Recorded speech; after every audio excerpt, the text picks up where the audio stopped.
Assalamualaikum warahmatullahi wabarakatuh. Teman-teman, kembali lagi di channel YouTube saya, Khairun Imam. Gimana nih kabar kalian? Semoga kita semua selalu diberi kesehatan, kemudahan, dan juga limpahan rezeki dari Yang Maha Kuasa, teman-teman ya. Nah, di video kali ini kita akan melihat bagaimana rumah dari Ahmad Syahroni, anggota DPR RI yang kemarin menyulut kemarahan rakyat, mengatakan rakyat itu tolol, merendahkan rakyat, dan lain sebagainya. Akhirnya, rumahnya diserbu oleh rakyat. Dan tentunya dirusak, teman-teman ya. Inilah puncak kemarahan dari rakyat. Dan sekarang konon kabarnya Ahmad Syahroni kabur ke Singapura tanpa memperlihatkan empati sedikit pun, bela sungkawa sedikit pun kepada Bung Afan yang menjadi korban aksi demonstrasi kemarin. Dan dia belum meminta maaf kepada rakyat. Inilah mungkin ya, sifat arogan, sifat sombong dari seorang wakil rakyat yang ketika pemilu dia ngemis-ngemis untuk dipilih. Dipilih gak tuh? Dipilih, teman-teman ya. Aduh, heran juga saya melihat orang-orang seperti ini ya. Dan lagi, selain merusak, rakyat ini, masyarakat juga menjarah barang-barangnya.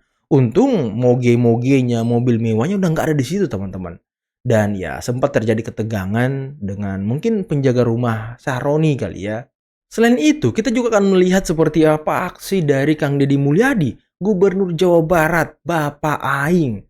Ketika panas-panasnya aksi demonstrasi di Bandung, Jawa Barat, Kang Deddy Mulyadi langsung masuk ke tengah-tengah masa aksi demonstrasi untuk meredam kemarahan mereka.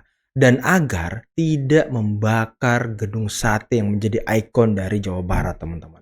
Inilah ya contoh aksi kepala daerah yang patut ditiru, teman-teman. Dan sangat luar biasa. Beliau sangat merakyat gitu. Dan walaupun sempat hampir terkena lemparan ya, Kang Deddy Mulyadi menganggapnya itu sebuah lemparan cinta dari masyarakat. Waduh, keren banget ya. Oke, sebelum kita mulai videonya jangan lupa like, subscribe, dan share. Dan tanpa perlu berlama-lama lagi, mari kita mulai videonya berikut ini. Warga kepung rumah Syahroni hingga lempari batu. Waduh. Puncak kemarahan rakyat, teman-teman ya.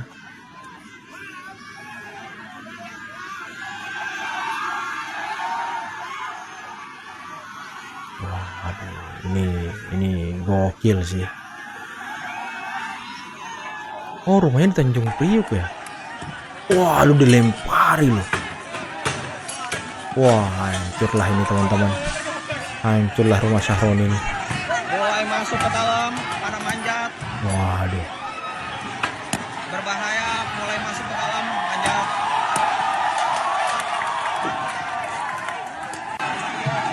Pagar lumpuh. Warga mulai masuk dalam rumah. Jebol ya kan? Maaf, pendemo mulai masuk dalam rumah. Bisa-bisanya loh kepikiran terjun langsung ke rumah Syahroni.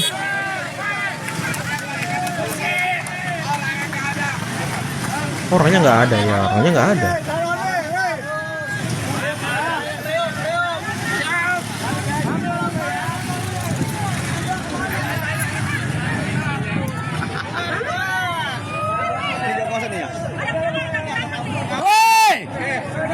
Ini penjaga rumahnya kan? Oh iya, ini penjaga rumahnya nih. Lagi koordinasi ya kan, lagi koordinasi dia. Jalan-jalan. Ayo balik. Bang, ini boleh sampaikan Bang, kegiatan hari ini ngapain nih Bang? Syahroni ya, nanti di sana. Damai selalu. Kata-kata hari ini apa? Kata-kata hari ini. Ungkapin. Kata-kata hari ini apa Bang? Kata-kata hari ini, sempat-sempatnya kan kata-kata hari ini. Ini tadi masa dari mana aja dan tujuan aksi ini ngapain Pak? Priuk, khususnya Priuk. Dipelintir-pelintir lagi. Kalau mau ngomong itu ada CCTV, ngomong di sini no, ada CCTV di atas, ngomong di sini no. Oh, ngomong di CCTV ya kan, ngomong di CCTV katanya. Coba teman-teman ini Syahroni ini orang goblok udah datang depan rumah lu, nongol. Wah, banget loh.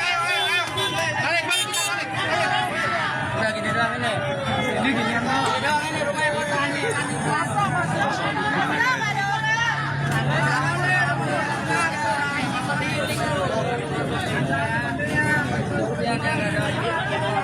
Untung ini ya kan, untung nggak bersih tegang sama warga sekitar ya. Karena kan pasti Sahroni ini punya loyalis teman-teman, punya massa pendukung gitu di sekitar rumahnya. Untung saja tidak terjadi ketegangan ya kan. Kalau terjadi ketegangan, wah ngeri juga ini. Wilayah Priuk lagi ya kan.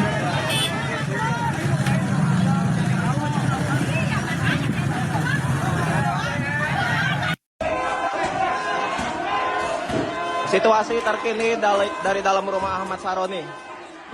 Semuanya sudah habis, hancur, diamuk sama massa. Patung Iron Man sudah berhasil dibawa.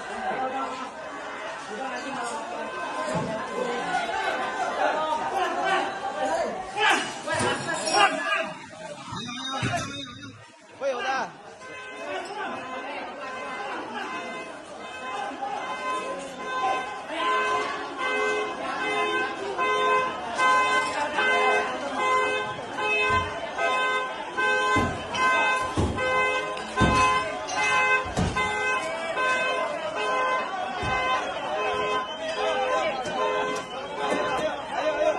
Keluar.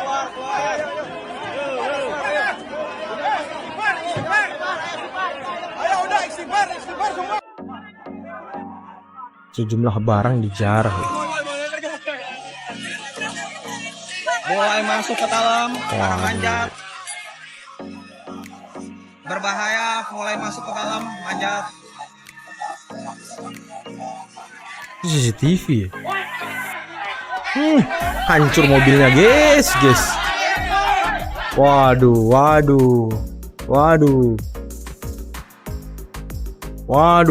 udah masuk ya kan.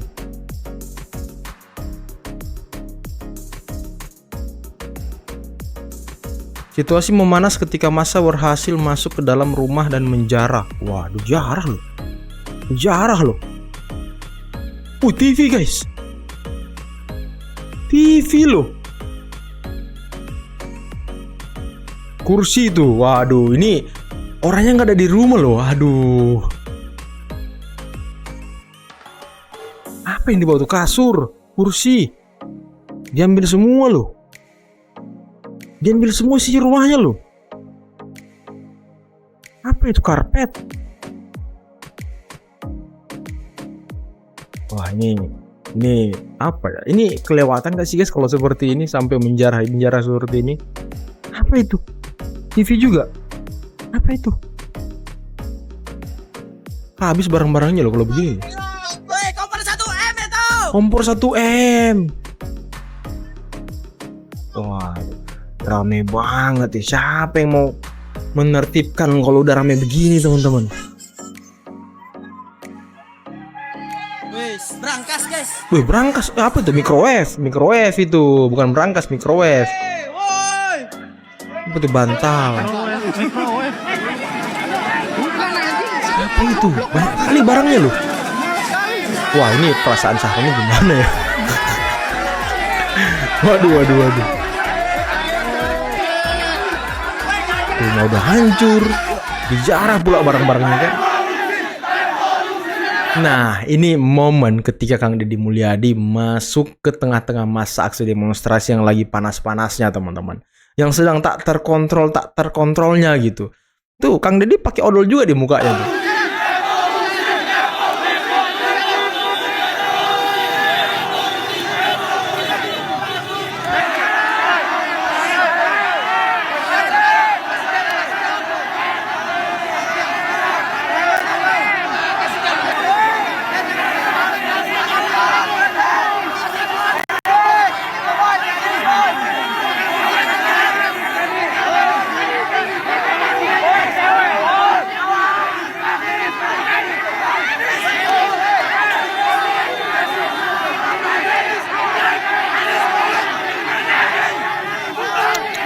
Memang suasananya sangat mencekam teman-teman ya. Itu tuh marah tuh yang hitam tuh, ngamuk dia.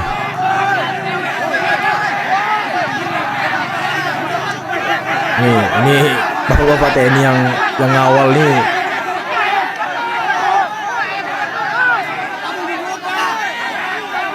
Tapi ya saya nggak topi teman-teman sama Kang Deddy Mulyadi. Bisa dia loh ke tengah-tengah masa aksi. Bisa dia loh. Bisa dan berani dia loh. Ya pasti kan ajudannya ngomong jangan Pak bahaya. Jangan Pak bahaya nanti kena ini, nanti kena batu, nanti pasti kan dikasih tahu seperti itu. Sama dengan Sultan Hamengkubuwono yang ada di Jogja. Kemarin ketika demo panas-panasnya beliau juga langsung terjun ke masa aksi. Meredam, menurunkan emosi masyarakat dan lain sebagainya. Ini kan pemimpin-pemimpin yang patut dicontoh teman-teman. Turun duduk bersama masyarakat, keren ini.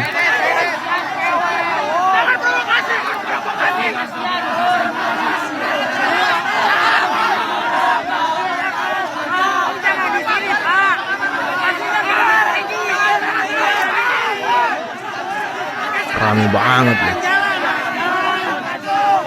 Terus kita kan nggak tahu niat orang yang demo itu apa. Apakah memang pure mereka mau demo atau memang cuma mau bikin ribut atau mau melukai. Ya seperti ini kan bahaya teman-teman. Nanti mereka melukai Kang Deddy, tapi untungnya enggak. Kang Deddy baik-baik saja teman-teman.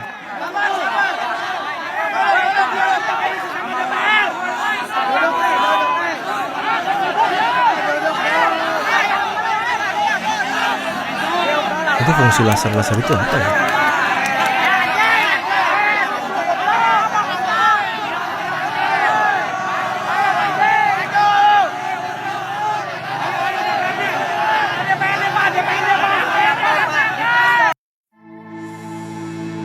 Wapres Gibran jenguk korban demo, istirahat yang cukup 3 hari pulang. Keren ya Mas Wapres ya.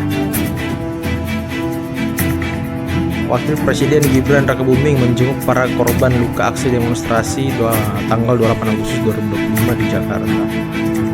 Pada Jumat malam, Gibran mendatangi RS Pelni dan RSCM dengan mengenakan kemeja serta celana hitam. Dan memang teman-teman ya, Presiden semalam itu mengunjungi rumah Afan untuk takziah dan ya pasti turut berbelasungkawa dan menyampaikan hal-hal penting terkait dengan penegakan hukum, proses hukum, dan juga bantuan-bantuan dari pemerintah. Dan Pak Presiden juga sudah berkomitmen untuk menanggung biaya hidup keluarga dari Bung Afan. Karena kan Bung Afan ini almarhum adalah kemarin beredar kabar kalau memang Afan ini adalah tulang punggung dari keluarga teman-teman. Jadi komitmen dari pemerintah ya harus memperhatikan hidup dari keluarga Afan yang menjadi korban aksi demonstrasi kemarin. Menanyakan para korban satu persatu.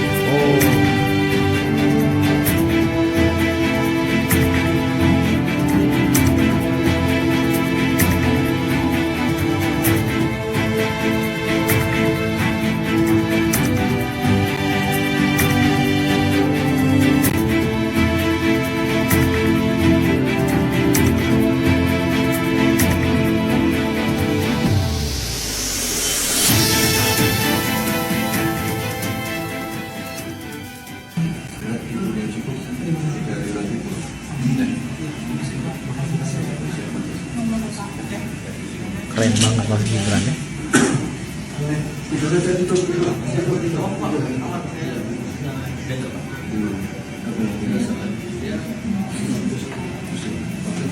Ini kepalanya yang luka nih.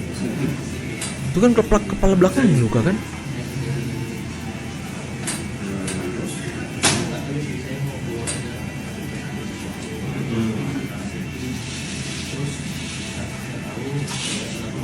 Oh iya, kepala belakangnya teman-teman. Ini kena batu apa kena apa ini? Bentungan apa gitu ya kan?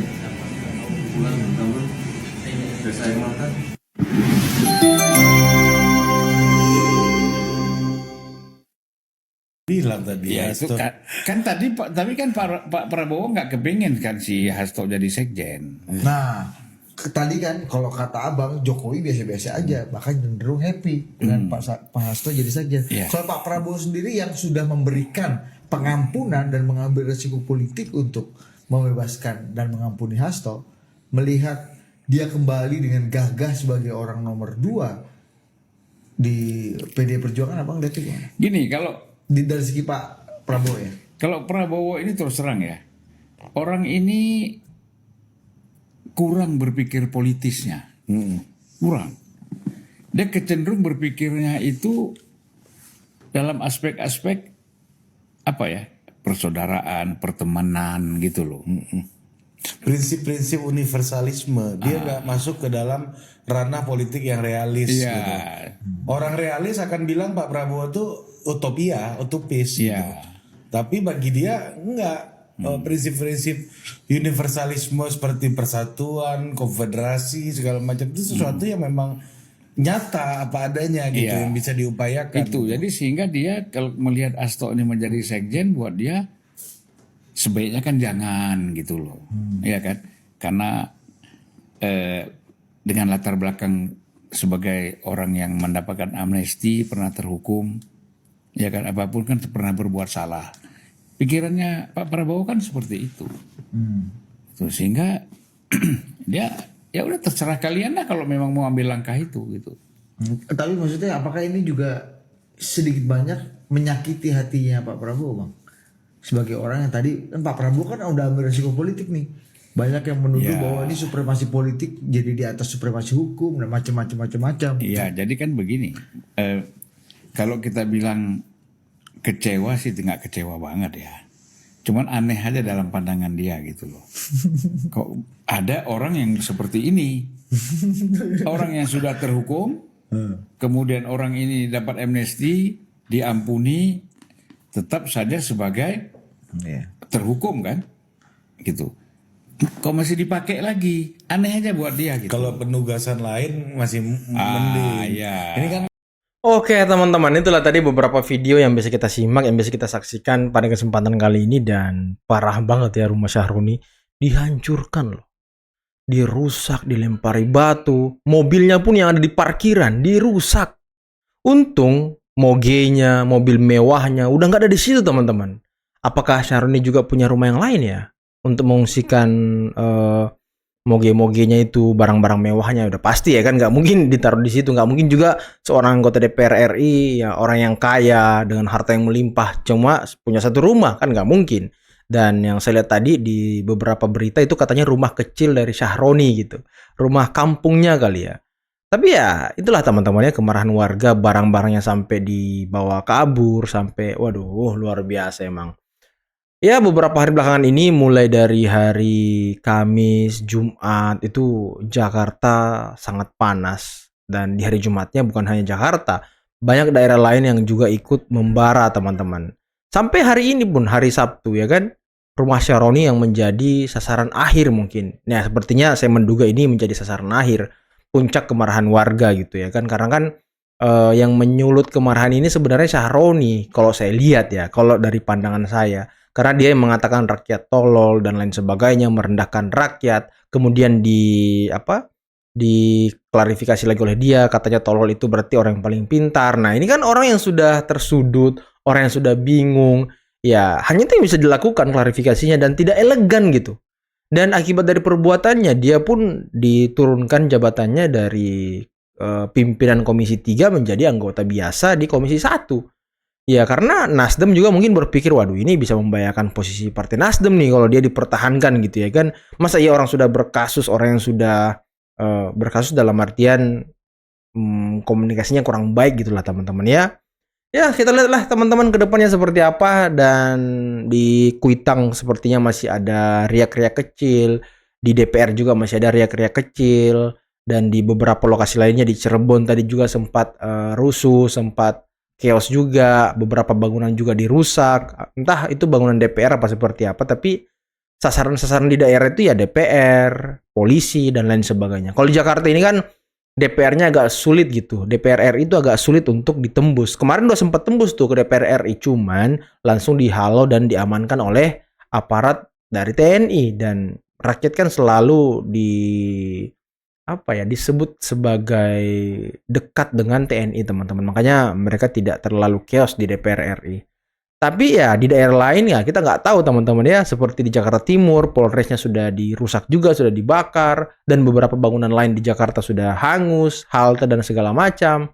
Ya kalau penelusuran dari beberapa aktivis, beberapa orang yang memang memperhatikan aksi ini, ya mereka mengatakan bahwa yang berbuat anarki, yang membakar halte, yang membakar fasilitas umum, yaitu bukan pure dari masa aksi. Ada orang yang menunggangi, ada orang yang mensusupi aksi tersebut agar terlihat semakin membara, semakin chaos, semakin tak terkendali.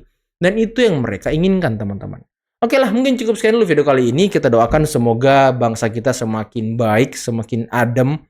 Kemarahannya sudah, jangan dilanjutkan lagi. Karena kan kalau kita merusak fasilitas umum, ya itu kurang elok juga, teman-teman. Ini banyak penyusup-penyusup yang nantinya memanfaatkan situasi ini. Oke, akhir kata, billahi taufiq wal hidayah. Assalamualaikum warahmatullahi wabarakatuh. Bye-bye.